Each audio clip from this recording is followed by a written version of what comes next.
Today on Inevitable, we are live in Austin, Texas, in front of an amazing audience at the Sunset Room for a conversation with Cully at Crusoe. Cully is the co-founder, president, and COO of the company, which started in 2018. Crusoe is all over the headlines these days, as it is the anchor developer of a 1.2 gigawatt. I feel like I need to channel Doc Brown and say 1.21 gigawatts, but 1.2 gigawatt data center facility being built in Abilene, Texas, that is the first known activity of Project Stargate, a multinational artificial intelligence joint venture created by OpenAI, SoftBank, and Oracle that plans to invest up to $500 billion in AI infrastructure in the USA by 2029, a project that would rival the US interstate highway system and China's Belt and Road Initiative among the largest infrastructure builds in human history. Crusoe recently announced that it has secured $15 billion in a joint venture, including Blue Owl, to develop the Abilene campus, which will house 400,000 NVIDIA GPU chips. Crusoe also operates a substantial cloud AI offering, providing GPU infrastructure to companies wanting to easily run and scale machine learning models. MCJ is proud to be a 3-time investor in Crusoe via our venture capital funds. Thank you, Cully. And we're thrilled to be having this conversation here in Austin, which has a booming startup ecosystem in energy and climate tech. And finally, thank you to our partners at Gunderson and JP Morgan Chase for their support with today's event. This is where our intro music will play. From MCJ, I'm Cody Sims, and this is Inevitable. Climate change is inevitable. It's already here. But so are the solutions shaping our future. Join us every week to learn from experts and entrepreneurs about the transition of energy and industry. Cully, welcome to the show. Thanks for having me. Excited to be here. So how do you describe Crusoe? Crusoe has definitely gone through a few iterations over the years. We can talk about the history, but we are a vertically integrated AI infrastructure company, and we take an energy-first approach to building that AI infrastructure. So fundamentally, that means assembling land and power, building the data center infrastructure itself, putting in the GPUs, the networking, all the IT hardware. On top of that, the software layer and the productization of that compute power. We can operate on a couple different levels of that stack. We don't necessarily have to do all of that together in every single transaction, but we have the capability to do really everything in there. We can also talk a little bit about our manufacturing capabilities, where we've actually vertically integrated a lot of the manufacturing that goes into that. And the name comes from Robinson Crusoe, the book? The most legendary story of being resourceful and creative with scarce resources. And when we started the business, it was about capturing flared natural gas, wasted resources, and doing something creative with those, something innovative with those.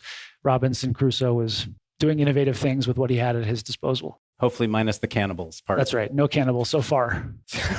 I can only imagine you're busier right now than I've ever been in my life. What does a day in your life look like right now, running a business at rocket ship scale? It's different every day. I would say there's no standard day. It starts, pretty early. And then I'm working on my calendar management, but I'll be honest with you, it's a lot of 15 and 30-minute meetings for very quick decisions on a whole range of different topics, from financings and strategy things to tactical operational things, personnel issues, recruiting, all that startup stuff. Well, you've really hit, I think, an inflection point. I would say from what I've observed in about the last 6 months, where you've gone from a company that has to knock on other people's doors to one where everyone's coming to knock on your door. And I feel this because I get asked multiple times a day from other startups, can I get an intro to Crusoe? Whether it's a company wanting to talk about how they do water resource management, or a company that talks about how they do carbon capture, point source carbon capture, or this, that, and the other. How has that felt as a founder, sort of seeing your company get to that point where everyone else is now wanting to talk to you? That's a really special moment. You spend so much time as a founder hoping that people will take you seriously and not sort of laugh you out of the room. And I certainly remember when we were starting the business and we thought, okay, we're going to go pitch oil and gas companies that will capture their flared gas and we're going to mine Bitcoin with it. This is back in 2018, where it was like embarrassing to talk about Bitcoin mining in like proper business conversations, right? This is like, it was not a widely accepted industry at the time. And we would try to almost like camouflage that as, we'll do computing or it'll be a data center, but not say the Bitcoin word, like hoping we could just high capacity compute. You guys use that phrase a lot. And it's gone from there, obviously through all these iterations where we built one of the biggest Bitcoin mining businesses in the world in an off-grid capacity using flared natural gas and wasted natural gas. That led us to deploying GPU compute in the field and then ultimately in other data centers, which then brought us to the opportunity of realizing we actually need to build our own data centers and we need to build them at scale, and that there's actually a large demand from third parties for those data centers. And now people are actually coming to us asking, how did you do it this quickly? Can you help me do it? Can we do it together? It is a really kind of special transition to just step back and look at that. We had an all hands meeting just yesterday. Crusoe turned 7 years old this month. And Chase, my co-founder, put together a slide where he had some of our earliest text messages and like photos of the deployments. And it's just 7 years doesn't sound like a long time, but I feel like this experience has aged me 50 years. It's just so intense. And just to kind of look back at those early days was pretty special. And these text messages of like, oh, I got it. We should name it, Crusoe. That would be a lot better than Direct Gen LLC or Crypto Gen LLC. These are like the other candidates for the name. I don't know, just funny to look back at how much we've learned since then. I love that you did name it after you mentioned, Robinson Crusoe being resourceful, because you just talked about these three very sort of distinct phases of the business that you've built. And to some extent, I'm sure you had the foresight to see the world was going to evolve in some of these ways, but you also were very good at seeing the wave that was about to crest and knowing when the right time was to jump on said wave. Maybe describe sort of how the company has evolved and how you navigated those different points in the business along the way. Those are the scariest points for sure, because they almost every time they required us to make an existential bet on something that we thought we could do, but we weren't 100% sure we could pull it off or exactly how it was going to work. It wasn't the kind of thing you could put in a nice, pretty DCF financial model and explain clearly to an investor at the time. It was sometimes more of an intuitive vision for the business. I'll give Chase a lot of credit. I mean, he had early instincts that GPUs for machine learning would be a second market for us. And so we started way before anybody ever heard of ChatGPT. We were deploying clusters of GPUs in the oil field powered by these flared gas resources. And they were like significant CapEx investments for what was then a Series A, Series B kind of business. The Bitcoin mining is totally different hardware, right? That's ASICs. It's a completely totally different hardware, computer. Totally different set of requirements around networking and reliability, engineering, just even the air, the purity, the cleanliness of the environment. All that had to be engineered anew and then deployed and actually physically built. This is a very capital intensive business. I can remember when we went from rented generators to owning and operating our own power generation assets. And then when we decided, okay, we should get into the data center construction business, these require us to take, huge capital risks and then really burn the ships and just like force the team to execute. And we have got to get this right because we've taken such a big bet on this. It can't go any other direction. I don't think every business goes through those kinds of dramatic pivots necessarily, but that's been our experience. We've had some like really big chapter changes in the story. And you have a really big one that you sort of announced a few months ago, but it sounds like there may be some kind of official news about it around the Bitcoin business itself. Yeah, we announced a few months ago that we'd entered into an agreement to sell the Bitcoin mining business. And about 3 hours ago, we finally closed the sale of our Bitcoin mining business. So the entire digital flare mitigation business, all of our Bitcoin mining assets and operations have been purchased by NYDIG, New York Digital Infrastructure Group. Awesome team, awesome organization, and they're going to invest in that and grow it and continue the vision in a format that's very focused on Bitcoin investing. And what that does for us is it allows us to focus on vertical integrated AI infrastructure. Let me just ask the sort of obvious question there. I mean, Bitcoin is like around its all-time high. Like it feels like it's having its own kind of moment at the time. but you guys decided strategically it was a distraction from a bigger opportunity that you're going after. That had to be a hard decision to make, I would think. It was very hard. I mean, first of all, these are 135 of our team members are going over in the transaction. And many of these are our earliest, most dedicated long-term team members. So on an interpersonal level and personal relationship level, really hard. I mean, we have somebody who has the Crusoe logo tattooed on his shoulder that's going in this transaction. Wow. Please tell me they're keeping the, no, they're not keeping the name, I offered are they? I offered to pay for tattoo removal, and he was like, we'll see how you treat me in the process. We'll make that decision later. Respected that. What it does for us, though, is it lets us focus on what we see as the vision for the future of the company, which is this AI-focused infrastructure. And it was getting to the point where we had a tremendous internal competition for capital. I mean, Bitcoin mining it's ASIC hardware, it's data centers, it's copper wires and steel, and it's power generation systems. It's massively capital intensive. Cloud business, buying GPUs, building or renting data centers, and then building our own hyperscale data center campuses. This is measured in tens of billions of dollars of CapEx. And so there was a team getting pulled in many directions element. And then there was just simply we need to sort of like pick a direction and focus on that with our financial resources as well.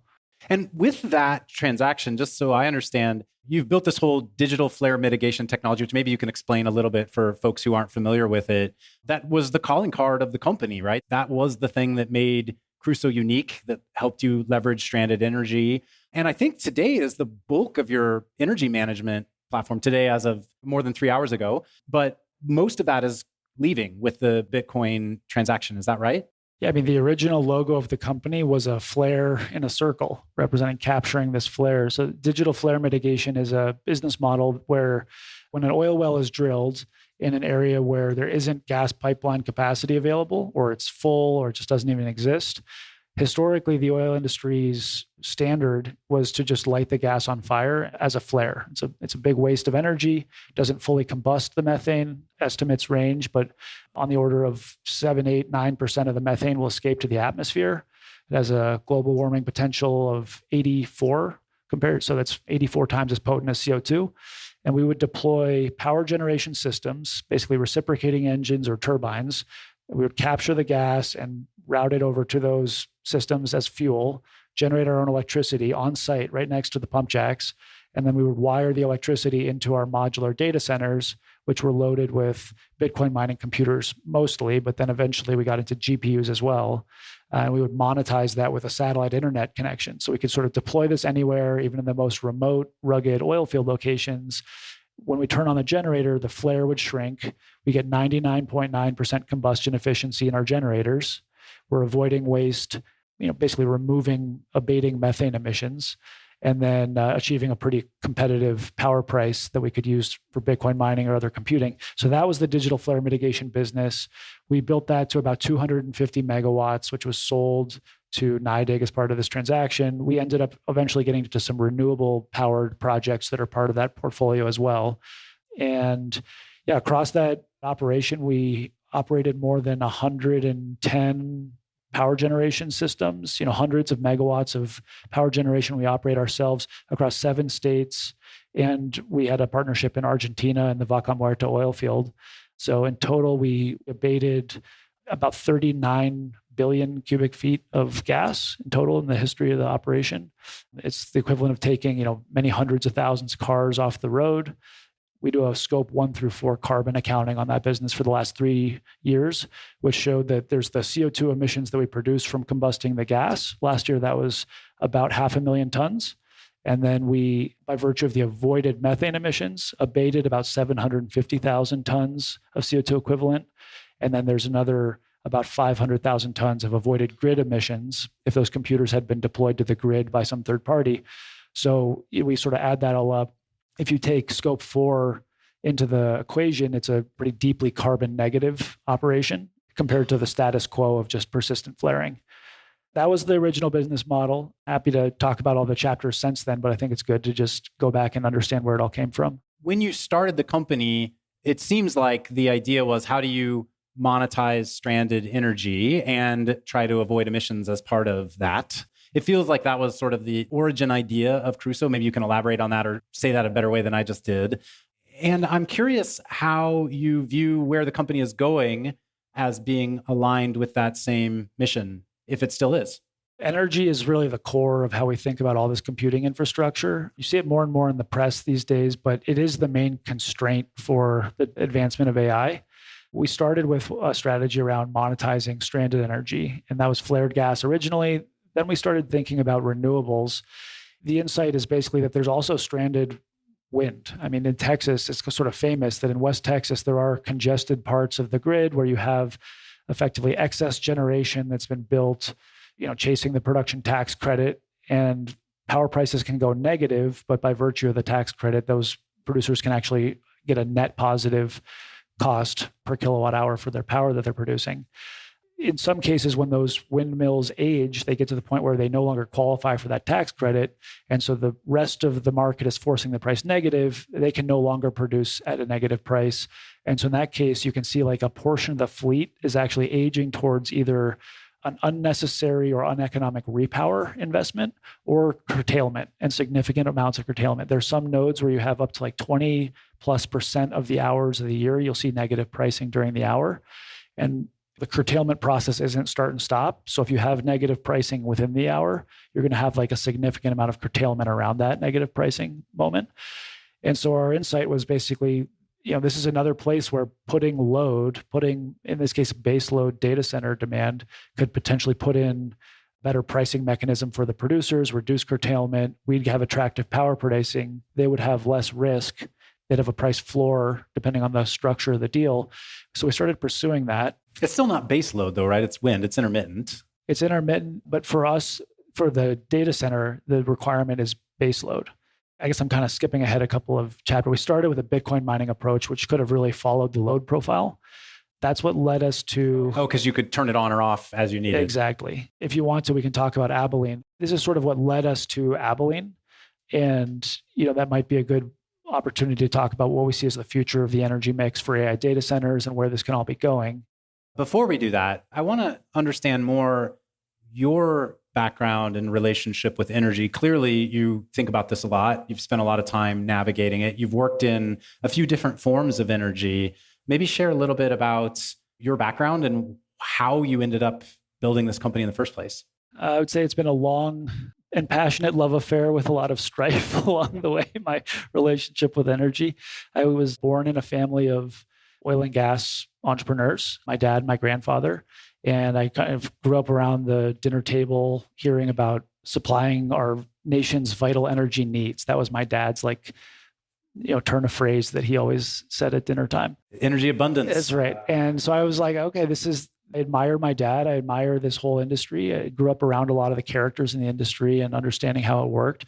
And then I went to Middlebury College, and it was a very different chapter of my relationship with energy. That's the home of Bill McKibben? Bill McKibben was getting arrested at climate protests in major cities around the world. We had An Inconvenient Truth came out my freshman year. The whole conversation in the student body was very climate focused. And I ended up feeling like I'm going to have a crisis of conscience if I sort of take this path into oil and gas without really thinking about this climate issue. So I applied for a program called the Thomas Watson Fellowship, which is an academic fellowship that was funded by the founder of IBM. It's for 40 students a year from around the world who want to pursue some topic that they're personally passionate about, but there's no official program for them to learn about this. And so for me, it was basically the morality of energy. And I wanted to spend a year thinking about that. And I was lucky enough to receive this fellowship. And I got to basically travel around the world interviewing and interning for power project developers and financiers. So I ended up working with the Icelandic GeoSurvey around geothermal power. I worked with the CFO of one of the largest renewables developers in Spain. I worked with a hydroelectric engineer in Argentina. And I spent 5 months in China working with, at one point, a family that was coal importer from Mongolia. Wow. And then also a company that had licensed some American waste heat recovery technology. So you had a lot of different perspectives and inputs on how you think about these things. It really changed. I mean, you go from Iceland where you have 300,000 people, 100% geothermal and hydropower. It seems easy. It seems like we should be able to make this work. Yeah. And then you go to China, more than 1 billion people. This was in 2011, sort of the peak of just The air quality was brutal. Brutal. It was massive amounts of coal fire being just commissioned every single week. They were turning on multiple large-scale coal power plants. But honestly, my experience with the people was like, that was a good trade. It was pulling them out of poverty. They were like adding protein to my diet. I'm upgrading from a bicycle to a scooter or a scooter to a small car. I'm like getting air conditioning for the first time. And it led me to, I think, kind of come a full circle back to what I would call a pragmatic view of environmentalism, which is human nature is a really important factor in all this. People crave prosperity. They want to advance in their lives. And that drives consumption. It drives, and energy is the basis of a lot of this prosperity. There's this chart that relates the Human Development Index with energy consumption. Probably a lot of people here have looked at this. I studied that, and it like really kind of seated in my memory just this relationship between energy per capita and Human Development Index, which is your longevity, your education, and your prosperity.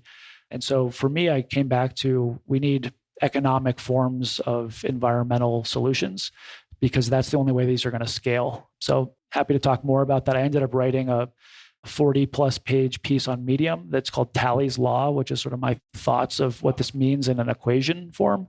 I totally missed that in getting ready for this conversation. Basically the gist of it is like technology and natural resources on one side of the equation and population, quality of life, and environmental health on the other. So if we want to have rising population, rising quality of life, without sacrificing environmental health in a world of fixed or depleting resources, technology is the one variable that we can control to like lift up the left side of the ledger to balance that equation. That leads you to something like digital flare mitigation, which is, okay, we've got resources that are being wasted. A new technological approach could actually unlock more from those resources. Let's then apply that theory to the world we're entering now with AI. I would say that the counter argument to everything you just described that people might make with AI is to say, growing the energy pie has helped humanity up to this point, but we're about to take that energy pie and just give it to the computers. We're not going to use it for ourselves. Do you totally disagree with that? I totally disagree with that. Yeah. I'm really excited about what I think the next few years, 5 years is going to look like as we really see what this technology is capable of. I think at Crusoe, we're seeing a lot of just incredible examples of what could be coming here. And from an energy perspective, my view is if we're going to get there on fusion, it's probably because AI is going to help us figure it out. If we're going to get there on smart grids, really, and be able to integrate a lot more intermittent renewables and batteries, it's probably going to be because AI plays a role. Better battery materials, better carbon capture materials, breakthroughs with SMRs. Some portfolio companies and some companies in the room are using AI to innovate on some of the things I just named. So I think we're not only are we just going to give all the energy to the machines, we actually have to make this investment to get to some of these breakthrough technologies, or else we're going to be on right now, which the glide path. It doesn't get you to 1.5 degrees. It doesn't get you to 2 degrees. Might not even get you to 3 or 4 degrees if you don't have any disruptive breakthroughs in technology. They've actually become economic. So you don't think we're at a mode of just deploy the solar technology, the battery storage technology we already have is going to get us there? I mean, I just think you can look at the raw data and see that it's not working. We're consuming more hydrocarbons every day than before. The rate of adding CO2 to the atmosphere is increasing year over year, not slowing down. These technologies are scaling relative to their own histories, but not relative to total consumption. We're not in an energy transition, we're in an energy addition. And the gap is largely being made up by traditional sources, which, back to the person who wants to add protein to their diet and upgrade from a bicycle to a motor scooter, which is where a lot of this increased emissions and demand is coming from. I don't see who's going to argue with that. There's no political or moral argument you can make against that. And so it needs to be a technological breakthrough, in my opinion. And I think AI is going to be the thing that accelerates basic science and technology innovation. It lets us get there faster. I sure hope so. With the internet, there was the negative argument of the internet would be like, we could have had all these wonderful things and instead we got, cat memes. I don't agree with that. I think we got a lot else besides cat memes. We did. We got a lot. And so the hope is that we got this podcast. There we go. Well, thank you. Hey everyone, I'm Yin, a partner at MCJ, here to take a quick minute to tell you about the MCJ Collective membership. Globally, startups are rewriting industries to be cleaner, more profitable, and more secure. And at MCJ, we recognize that a rapidly changing business landscape requires a workforce that can adapt.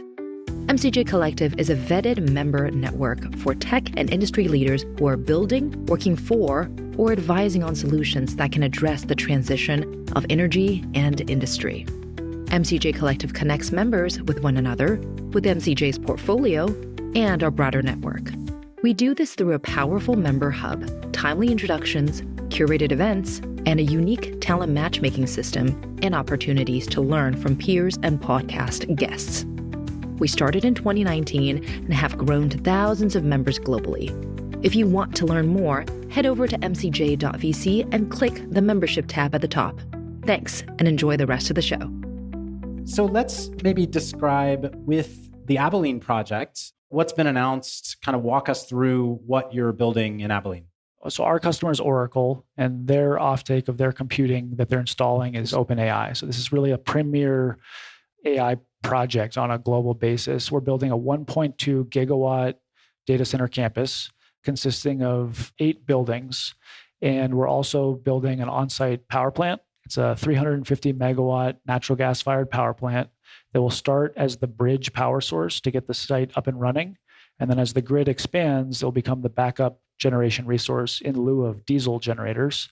And this is located in Abilene. So you're in one of these nodes of the grid that is really saturated in wind and solar and does experience this type of negative power pricing. So putting this load into that part of the grid, it helps to stabilize prices for some of these other renewables producers. There's an on-site solar development opportunity up to 500 megawatts.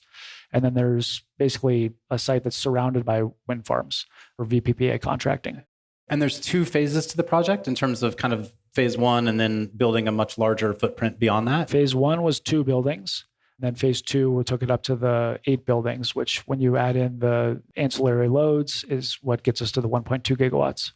And what's the timing on each of these, roughly? So phase 1 is the buildings are largely complete. We've really started the interior build out and in some cases, even the operations and some of the portions of these buildings. They're huge buildings. They're 500,000 square feet. And then phase 2, buildings 3 and 4 already have structural steel up. The roofs are going on. And the remaining buildings are in different phases of like foundation construction. So we'll be basically energizing the first 206 megawatts, the first 2 buildings this year. From breaking ground last summer in June to energizing was about 300 days for the first building. We're going to get it under 300 days for buildings 3 through 6. The previous record for building a hyperscale data center was about 2 years, meaning like more than 100 megawatt scale data center. So I think we have broken the record by about 50%. For people who don't natively speak megawatts and gigawatts, can you give some sense of scale of that? More power than Denver uses by about 20%. Wow. The 1.2. Yeah. How in the world did this come together? We were looking for sites that had this characteristic of curtailed wind or negatively priced wind. And we found this company, Lancium. My co-founder, Chase, built a relationship with the founder of Lancium. They were the landowner of this site, and they'd taken some risk early on and built a 200 megawatt substation. And they had a vision that it could be Bitcoin mining, it could be data centers, it could be batteries, it could be renewables development, but that this part of the grid with these characteristics was a good place to start developing a land and power strategy. It was a substation, but otherwise it was just Correct. Trees and land, right? There was not an existing wind farm there. Undeveloped land with a substation. To Lancium's credit, they had this insight that like this piece of electrical infrastructure in this place could be pretty useful. And we originally started talking with them about our Bitcoin mining strategy. And then as the AI wave started picking up momentum, we started thinking maybe we could actually build a data center here for our own GPUs. And then maybe we could actually build a data center here for our own GPUs plus a third party that might want to have a large data center campus. And that's when we started speaking with some of the biggest tech companies that wanted these 100 megawatt plus scale data centers, and they wanted them very quickly to be able to ramp their AI capacity. We were in conversations with a couple of different companies. Ultimately, Oracle came through as the group that took this lease. Again, it was first for the 206 megawatts, which was at the time a huge deal for us. This is like a multi-billion-dollar contract, and we were, extremely excited to be underway on that. And then very quickly wanted to upsize it. How we got to the 8 buildings. You hadn't built a data center, like a major AI data center yet at this point? So what we started doing is building the team's capability with people that have built these types of data centers and this type of infrastructure. We had a lot of experience around generating our own power, right? We'd been generating hundreds of megawatts of power from these distributed sources for the past 6 years of the company's history. We'd been building data centers in modular capacities throughout the country and operating those data centers. And what we did is we recruited in a team led by Chris Dolan and Jamie McGrath that were previously co-founders of 365 Main. It was a data center developer in the 2000s. They built up a portfolio of data centers and ultimately sold to Digital Realty. That team was able to kind of get the band back together and form what we call today our digital infrastructure group inside of Crusoe, which is today approaching 100 employees that have deep experience building large-scale data center infrastructure. Is there something unique about building a data center with GPUs for AI compared to just the, data center business that's been around for decades now, such that you can build it, out in rural Texas? There's a big difference. I mean, historically, data centers were sited around population centers and latency constraints. The densities were sort of like 5 kilowatts to 15 kilowatts in a rack. This is sort of a space that you could fit inside of as a person. That's roughly the power density of what a traditional storage type cloud data center would look like. Today, we're north of 100 kilowatts per rack on the latest and greatest from NVIDIA. And there's line of sight to like 600 kilowatts and beyond in some of the things that they've announced. So the power density has become absolutely incredible. And that's also led to changes in the way we're going to cool this data center. You can no longer get enough cold air through there to actually cool the data center. So it has to be liquid cooled. So what we did is designed a data center that was compact. We could get all the GPUs close together to each other. That's a networking constraint that you need to have. And then we have a closed loop water cooling system where we actually bring chilled water into the building. Each chip gets a little delivery of cold water, and then warm water goes back up to a pipe system that goes outside to a whole fleet of air chillers. And it's a non-consumptive cooling design. So we don't evaporate or leak any water in the system. It's totally closed loop. The neighbors to the data center will have access to use their showers and all That's of that. right. You're not stealing we fill water it up from once and it should stay. There'll be probably some top off and maintenance type events, but in terms of normal course of business, it's not consuming water. I'm hearing two big things that are unique that you all brought as unique capabilities to this. Help me make sure I'm following this correctly. One is, as a team, you're rooted in energy first and power first. So you started with the energy requirement. You didn't start with, hey, I got a good deal on some land. It wasn't a real estate deal. It was a power deal. There was this substation that was already built out. You knew there was probably access to curtailed wind there that you could use. And you could build with that sort of expertise in mind. And then the other was essentially the architecture of the data center itself and how you're dealing with this highly power dense racking setup that requires sort of a unique, essentially plumbing to it from a cooling perspective. Are those the biggies? I think that's right. I mean, speed is really the essential competitive dynamic going on in the hyperscale data center industry. Time to power. Getting plugged in. Time to power. And so being able to say, hey, we actually are going to build our own power plant here. In addition to, we've identified some available power on the grid. And then we'll build out an expansion of the substation, take on all that complexity in addition to building a new data center design that was informed by our experience of operating the GPU clusters. I think putting all that together, the team around that, and then the financing structure around that, it's just a lot to kind of package up. Because I'm sitting here wondering, like, why haven't these companies that have been building data centers for 15, 20 years, I'm sure they saw this company they probably hadn't really even heard of land this monster deal. And they're like, who are these guys? I would say that traditionally you could just call up the utility and say, hey, I need 25 megawatts for my cloud data center, 50 megawatts, even 100 megawatts. The grid could sort of respond to these increments, and it fit with the relatively shallow growth curve that you see in the utility market for a long time historically. When you start calling up and asking for a gigawatt and you want it next year, the supply chain doesn't react. You get Doc Brown on the other side of the line, right? Yeah, exactly. So it's required sort of a different approach to how you're going to do that. Another thing that I understand is unique about what you guys are doing is because you've built all these vertically integrated digital flare mitigation Bitcoin mines that you built, as you said, in a very wide distributed manner. You also got good at manufacturing and sort of building componentry quickly, so you're not reliant on some incredibly complex supply chain. Can you share a little bit about sort of what you all do on the manufacturing side? Yeah, in 2022, we acquired a electrical mechanical manufacturing business called Easter Owens outside Denver, Colorado. It was about a 100-employee business that manufactured our modular Bitcoin mining data centers. And we sort of designed this data center with them, and they'd been our contract manufacturer. And we acquired them because we thought, look, we should vertically integrate this. We know that there's sort of margin to recapture there. We're going to be doing this for a long time. It makes sense to make that investment, control our supply chain, iterate on designs faster, and just kind of have that as part of the business.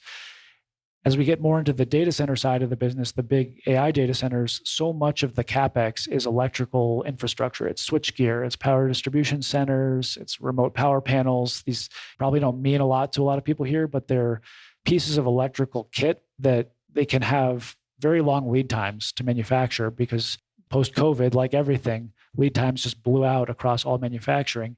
And so we pivoted 100% of the facility's capacity to just focusing on these core components that go into our AI data centers. And then we've expanded it to we'll end this year with approaching 500 employees across 4 factories. And we'll be able to make really all of the switchgear that we need to go into our data centers, all the power distribution centers, and a lot of the other components that go into our data centers. So it's going to save us money, it's going to save us time, and it gives us more control over the supply chain. I've heard your co-founder Chase say that he thinks AI is the greatest blue-collar workforce development event, at least of our lifetimes, if not of all time, when you talk about the welders, the electricians, the plumbers, everybody that is going to need to get involved in building these things. For sure. I mean, we have 3,500 people employed in Abilene right now on the skilled trades labor side. And these people can sort of name their price. I mean, electricians just command a real premium in the market right now. It's an amazing opportunity for anybody that's trying to start a new career path. You don't have to take college debt.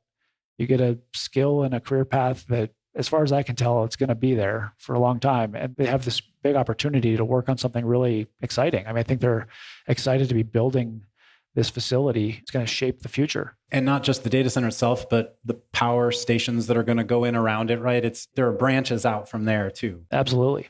It strikes me that a lot of these folks, skilled labor workforce in particular, was largely left out of the internet tech boom. And here you have potentially an opportunity for greater participation. Maybe. I don't know about the internet tech boom. There are a lot of jobs that I think were created that, maybe don't get all the headlines, but we built a lot of data centers for the internet tech boom too. That's true. Okay, so we've talked about your original business in Bitcoin mining and digital flare mitigation. We talked about what you're building in Abilene, which I assume, presumably, you're going to try to do more of those over time. You also have this cloud AI business that kind of got built in between the two. What is that for? Who's using it? What's the setup of that business? Yeah, so Crusoe Cloud is a business model where we own the GPUs. We've purchased whether it's NVIDIA or other manufacturers, their hardware. We've installed it into our own data centers, either built or rented. We've built a software layer on top of that, done all the network engineering, and we offer that infrastructure as a cluster for rent for anybody that wants to operate inference or training workloads on GPUs. So what are some examples of the kind of stuff people are doing? Everything from enterprises, a bunch of the big names that everybody in the room would recognize, through the long tail of startups. Some folks in the room here who are trying to basically train a model, fine-tune a model, or operate inference, and they need GPU capacity. What we're doing is we're bringing the sort of best versions of NVIDIA hardware to market as fast as possible. Often we're the first to market with some of these new SKUs. We're doing it in a capacity where we're tapping into our energy sources that are often cheaper. So offering lower pricing on really across the board. Back to that sort of energy first mindset. Yeah, I mean, our biggest cluster is actually deployed in Iceland, which is 100% geothermal and hydro powered cluster, basically getting affordable, renewable powered GPU compute quickly. So everything about the AI space, to me, to steal the name of this podcast, feels inevitable, like it's going to happen. We could sit here and talk about, should AI happen? Should it not happen? Is it the right ethical thing? Are there reasons to be afraid of it? Are there reasons to be excited for it? but it's clearly happening. And so, the market is going to do what the market does. The question I have is, where does clean power today win, and where is it still behind?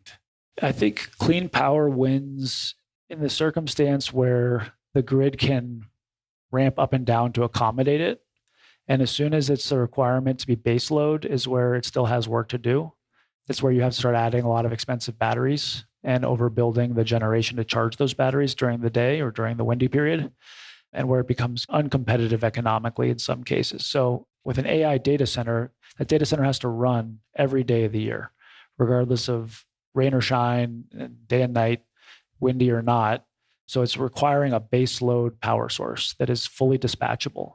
The options there are just to be clear, the requirements from your customers are not one like it was with Bitcoin mining where you can ramp it up or down depending on the power price? Correct. For a training data center and for most inference data centers, that's going to be the requirement. The market may change, and we're having conversations about, hey, is that really a requirement? Or are there some versions of this that can ramp in response to energy profiles? But for now, the requirement, when somebody comes through the door, it's like, I need 4 nines of reliability, meaning 99.99% uptime. So what are the energy sources that can meet that today? You've got a nuclear power plant that's base load. You've got coal power plant. You've got natural gas power plants. In some places, you have geothermal or hydro, pretty geographically constrained. And then you could have renewables plus batteries. And I would say, like, of that mixture, the ones that can actually respond very quickly to bring hundreds of megawatts to bear in the next year. You cannot build a nuclear power plant that fast. Hopefully, the folks that are working on SMRs can solve that. Crusoe's pretty committed to that path and starting to work on partnerships to be one of the first to have a nuclear powered data center from SMRs. But today, that isn't an option. Coal is frankly too unpopular politically, at least for the time being, to see that we're going to really ramp hundreds of megawatts or gigawatts of new coal production in the United States. And then renewables plus batteries, a kilowatt hour of solar is extremely inexpensive. A kilowatt hour of wind is extremely inexpensive when it's being generated. But if you want that to be stored and then delivered to you at another period of time, that becomes expensive. That becomes 2 or 3 times typical grid prices for power. If you really are going to have 24/7 battery coverage, you don't really see this today at a utility scale. And the supply chains and the scalability of that to deliver hundreds of megawatts next year, we don't see that that's realistic today. So that leaves you with gas. That's the most mature supply chain that can actually do something like give you 500 megawatts, a gigawatt in the time frame of a year or two. And yet the turbines are all backlogged, aren't they? Like, it's hard to get gas deployed today. We pre-ordered some of those. Okay. It's a big part of how we're doing what we're doing. And there are other ways to get gas turbines. I think a lot of the lessons learned have been around supply chain and how to get creative around how to procure critical components of the supply chain. But basically, you can actually get delivery of a gas turbine, build it, commission it, and operate it within the time frame of 1 to 2 years. And the pathway then has to be, to clean that up, has to be carbon capture and sequestration. And so what we're working on right now is we've been investing millions of dollars into the FEED studies for CCS projects. My personal belief is, like, if we're actually going to get to large scale post-combustion CCS, the way that's going to happen is in partnership with a data center, because you have an off-taker who has the highest willingness to pay for environmental attributes.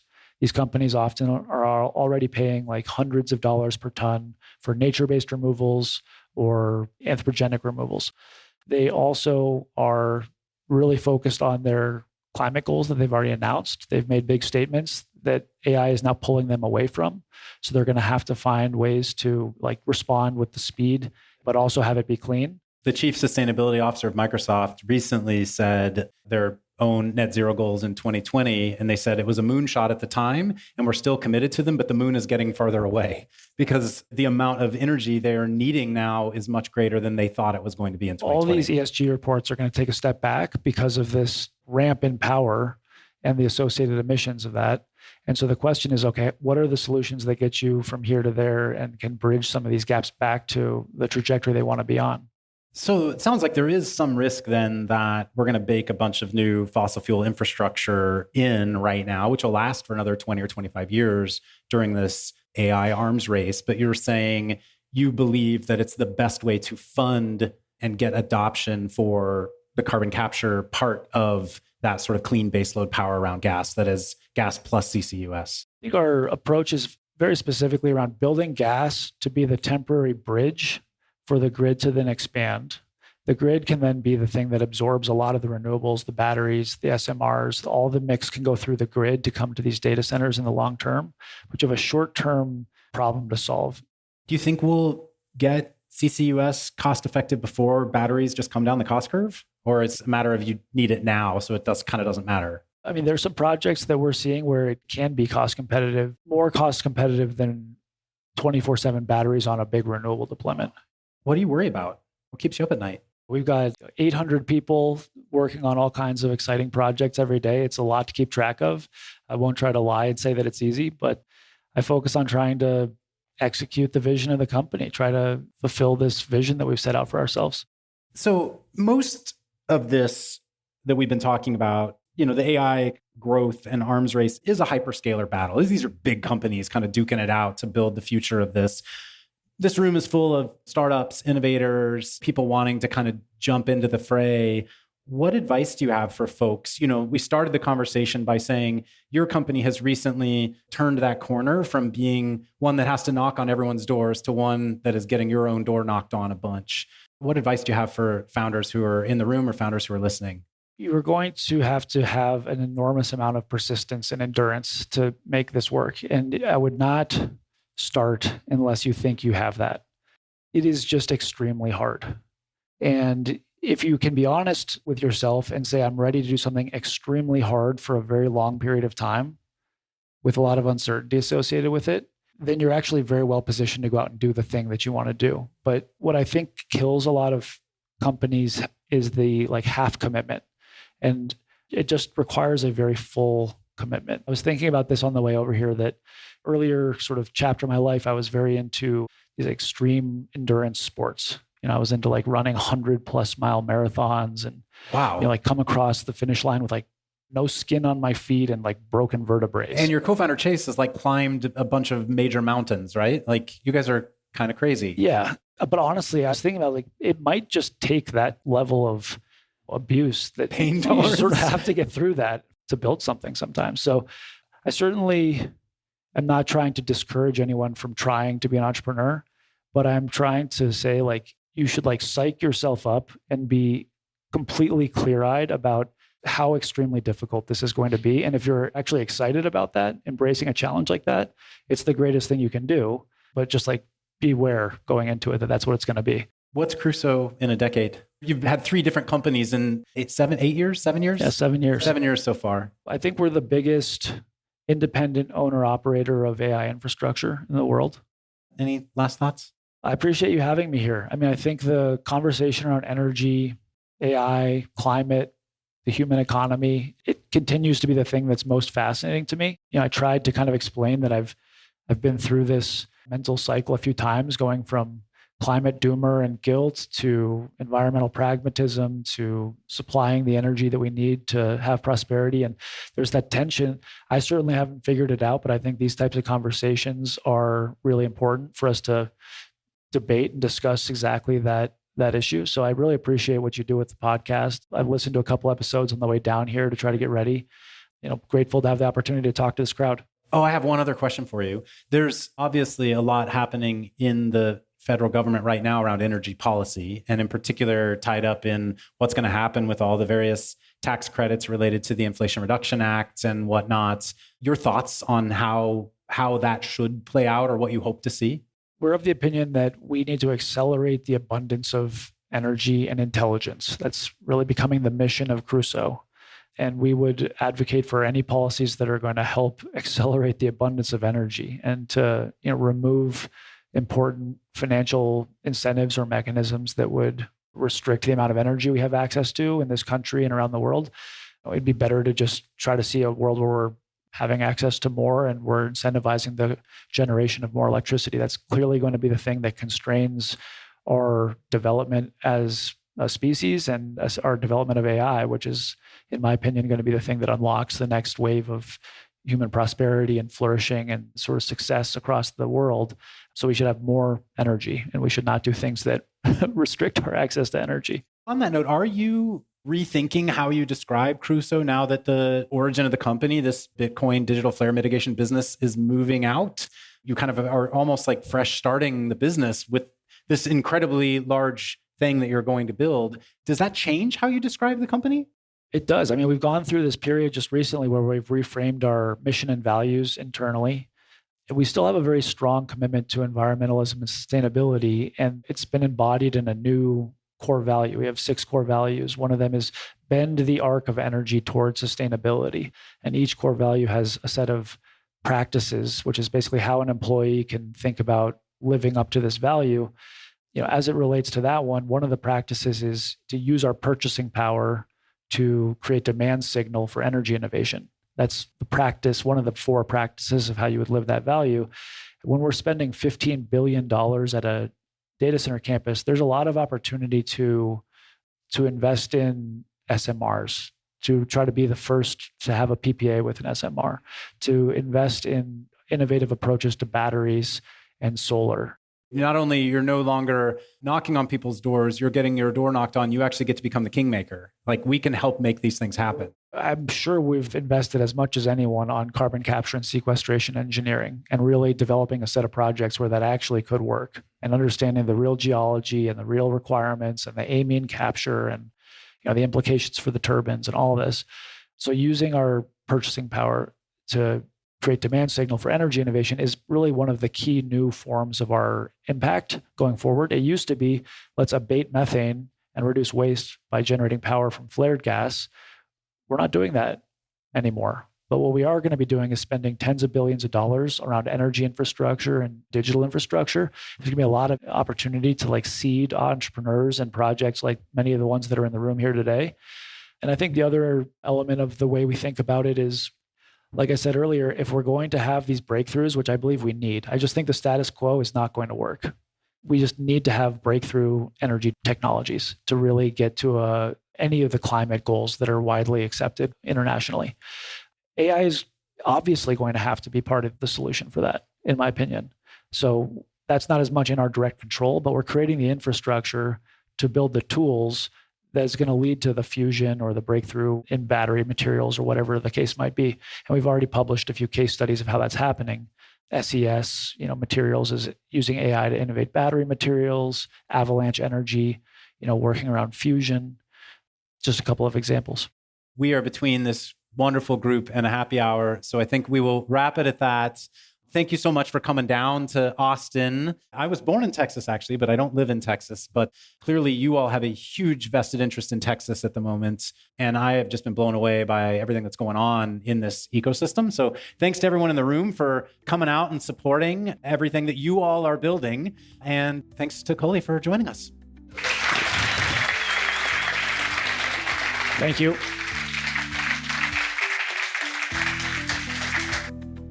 Inevitable is an MCJ podcast. At MCJ, we back founders driving the transition of energy and industry and solving the inevitable impacts of climate change. If you'd like to learn more about MCJ, visit us at mcj.vc and subscribe to our weekly newsletter at newsletter.mcj.vc. Thanks, and see you next episode.